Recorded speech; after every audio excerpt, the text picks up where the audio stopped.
Hello, students. Welcome to Rainbow of Education. Hope you all are doing great and studying nicely. চলে এসেছি তোমাদের সাথে আরো একটি ভিডিও শেয়ার করতে। আজকের এই ভিডিওতে তোমাদের সাথে ক্লাস 9 এর ফার্স্ট ইউনিট টেস্টের সাজেশন শেয়ার করব। যারা ক্লাস 9 এ পড়ছো এবং কিছুদিন পরেই যাদের ফার্স্ট ইউনিট টেস্ট স্টার্ট হচ্ছে তাদের জন্য হিস্ট্রি সাজেশন নিয়ে চলে এসেছি। চলো দেখে নেবো আমরা আমাদের সাজেশনে কি কি রয়েছে। তবে মূল পর্বে যাওয়ার আগে বলে রাখি, যারা এখনো পর্যন্ত রেনবো অফ এডুকেশন চ্যানেলটিকে সাবস্ক্রাইব করনি তারা আজই চ্যানেলটিকে সাবস্ক্রাইব করে পাশে থাকা বেল আইকনটিকে প্রেস করে দিও। তাহলে আমি যখনই নতুন ভিডিও আপলোড করব তোমাদের কাছে তার নোটিফিকেশন চলে যাবে। আচ্ছা, প্রথমে এবার আমরা চলো সিলেবাসটা দেখে নিই, আমাদের সিলেবাসে কি কি রয়েছে। আমাদের দেখো সিলেবাসে রয়েছে যেটা ফরাসি বিপ্লবের কয়েকটি দিক আর বিপ্লবী আদর্শ, নেপোলিয়ন সাম্রাজ্য ও জাতীয়তাবাদ। তাহলে তোমাদের দুটি চ্যাপ্টার রয়েছে, ফরাসি বিপ্লবের কয়েকটি দিক, বিপ্লবী আদর্শ, নেপোলিয়নীয় সাম্রাজ্য, জাতীয়তাবাদ। এবারে আমরা একটু কোয়েশ্চেন প্যাটার্নটা দেখে নিই, চলো কিভাবে কোয়েশ্চেন গুলো আসবে। এমসিকিউ, এসএকিউ, শুদ্ধ অশুদ্ধ, শূন্যস্থান পূরণ, স্তম্ভ মেলাও, বিবৃতি, এই টোটালটা নিয়ে থাকছে তোমাদের 18 মার্কস। 2 মার্কসের 3টি প্রশ্ন লিখতে হবে, অর্থাৎ 3 2 যা 6, সেখানে 6 মার্কস থাকছে। 4 মার্কসের 2টি কোয়েশ্চেন লিখতে হবে তোমাদের, 4 2 যা 8 মার্কস।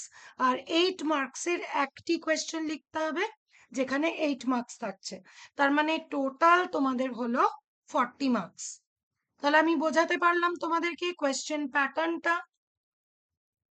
এমসিকিউ, এসএকিউ এই সমস্ত নিয়ে 18, বাকি 2 মার্কসের 3টি, 4 মার্কসের 2টি আর 8 মার্কসের একটি লিখতে হবে। এইবারে আমরা চলে যাব সাজেশনের দিকে। এবারে চলো আমরা প্রথমে দেখি যে 2 মার্কসের কি কি কোয়েশ্চেন আমাদের জন্য রয়েছে। প্রথম প্রশ্ন, কে ফ্রান্সকে ভ্রান্ত অর্থনীতি জাদুঘর বলেছেন, কেন বলেছেন? 2 নম্বর, আসিয়া রেজিম বলতে কি বোঝো? এটা একটা ভীষণ ইম্পর্টেন্ট প্রশ্ন। আসিয়া রেজিম বলতে কি বোঝো?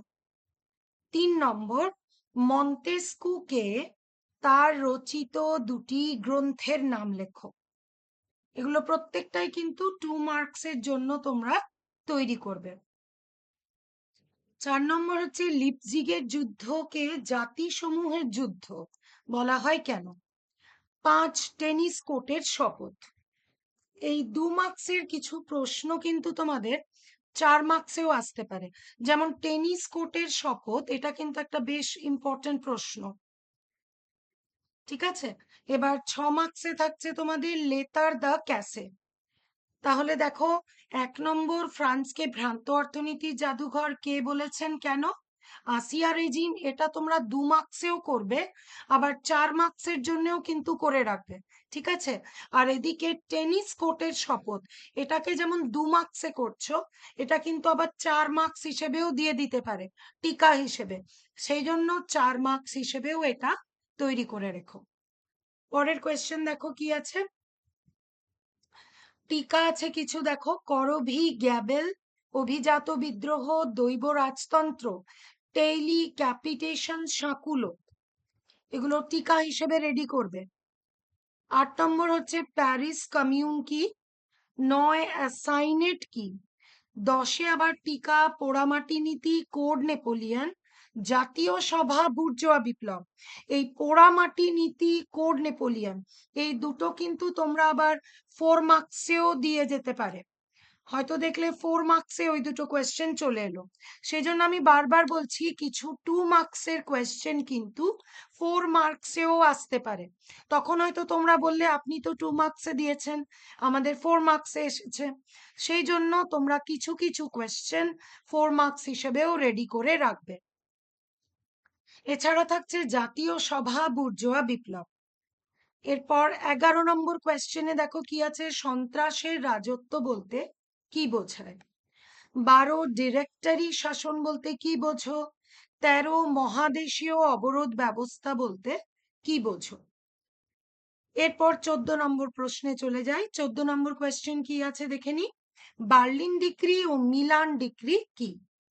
15 শত দিবসের রাজত্ব বলতে কি বোঝো? কনফেডারেশন অফ রাইন কি? 16 নম্বর পিরামিডের যুদ্ধ, নীল নদের যুদ্ধ, ওয়াটারলুর যুদ্ধ সম্পর্কে সংক্ষিপ্ত টিকা লেখো। এগুলো আমি 2 মার্কসে দিয়েছি, কিন্তু এগুলো আবার যেমন ওয়াটারলুর যুদ্ধ, পিরামিডের যুদ্ধ, এগুলো 4 মার্কস হিসেবেও আসতে পারে। সো তোমাদের কিন্তু 4 মার্কস হিসেবে ওইগুলো রেডি করে রাখতে হবে। একদম যদি 4 মার্কস হিসেবে রেডি করে রাখো, তাহলে 2 মার্কস এলে সেই মতন লিখবে, 4 মার্কস এলে সেইভাবে পয়েন্ট দিয়ে লিখবে। 17 নম্বর অ্যামিয়েন্সের চুক্তি কখন কাদের মধ্যে হয়েছিল? এই চুক্তির শর্তগুলি আলোচনা করো। 18 রয়েছে ফ্রাঙ্কফুর্ট প্রস্তাব কি? এরপর আমরা চলে যাব 4 মার্কসের কোয়েশ্চেনে। তাহলে 2 মার্কসের যে কোয়েশ্চেন গুলো দিলাম সেগুলো ভালো মতন রেডি করো।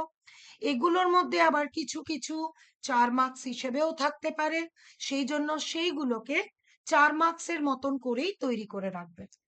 এবার দেখে নি চলো 4 মার্কসে কি কি রয়েছে। 1 ফরাসি বিপ্লব পূর্ববর্তী সমাজ ব্যবস্থার বর্ণনা দাও। 2 বাস্তিল দুর্গ পতনের কারণ আলোচনা করো। আবার 4 মার্কসের কিছু কোয়েশ্চেন থাকে যেগুলো কিন্তু আবার 8 মার্কস হিসেবেও আসতে পারে। ঠিক আছে, আমি বোঝাতে পারছি তোমাদের? তাহলে সেইগুলোকে কিন্তু 8 মার্কস হিসেবেও রেডি করতে হবে। ফ্রান্সের কর ব্যবস্থার সংক্ষিপ্ত পরিচয় দাও। নেক্সট নেপোলিয়ন কিভাবে ক্ষমতা দখল করেছিল। তারপর 5 ফরাসি সংবিধান সভার মানুষ ও নাগরিক অধিকারের ঘোষণা পত্রটি কি ছিল। 6 নেপোলিয়নকে বিপ্লবের সন্তান বলা হয় কেন?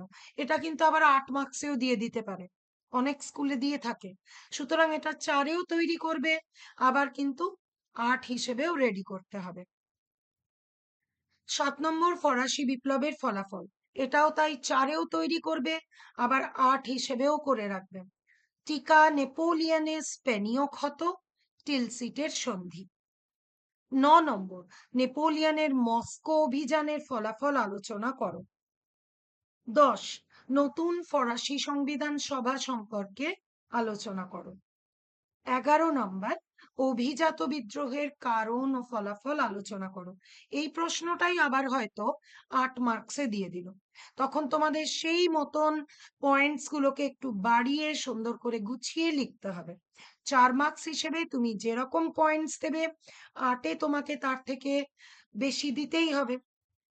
অ্যাটলিস্ট তোমাকে 9টা থেকে 10টা পয়েন্ট কিন্তু দিতেই হবে। এরপর দেখি চলো কি রয়েছে। এরপর থাকছে আমাদের 8 মার্কসের কোয়েশ্চেন। তাহলে 2 মার্কসের কোয়েশ্চেন দিলাম, 4 মার্কসের কোয়েশ্চেন দিলাম। 2 মার্কসের কিছু কোয়েশ্চেন 4 মার্কসেও আসতে পারে, আবার 4 মার্কসের কিছু কোয়েশ্চেন কিন্তু 8 মার্কসেও আসতে পারে, 8 মার্ক হিসেবে ওটা আসতে পারে। দেখো তাহলে 8 মার্কসের সাজেশনে প্রথমে কি রয়েছে। 1 নম্বর ফরাসি বিপ্লবের কারণ ও ফলাফল আলোচনা করো। এটা তো ভীষণ ইম্পর্টেন্ট প্রশ্ন, ঝেড়ে মুখস্থ করবে একদম। 2 হচ্ছে ফরাসি বিপ্লবের দার্শনিকদের ভূমিকা আলোচনা করো। প্রত্যেকটি উত্তরকে কিন্তু সুন্দর করে গুছিয়ে পয়েন্ট দিয়ে লেখার চেষ্টা করো। যদি তুমি পয়েন্ট ওয়াইজ সুন্দর করে লিখতে পারো, তাহলে কিন্তু তোমার শিক্ষক তোমাকে নম্বর দিতে বাধ্য। সুন্দর করে খাতা গুছিয়ে প্রশ্ন পয়েন্ট দিয়ে লিখবে। 3 ফরাসি বিপ্লবের নারীদের অবদান আলোচনা করো। এটাও একটা ভীষণ ইম্পর্টেন্ট প্রশ্ন। 4 ফরাসি সমাজে কর ব্যবস্থার বর্ণনা দাও। 5 নেপোলিয়নের রাশিয়া অভিযান সম্পর্কে আলোচনা করো।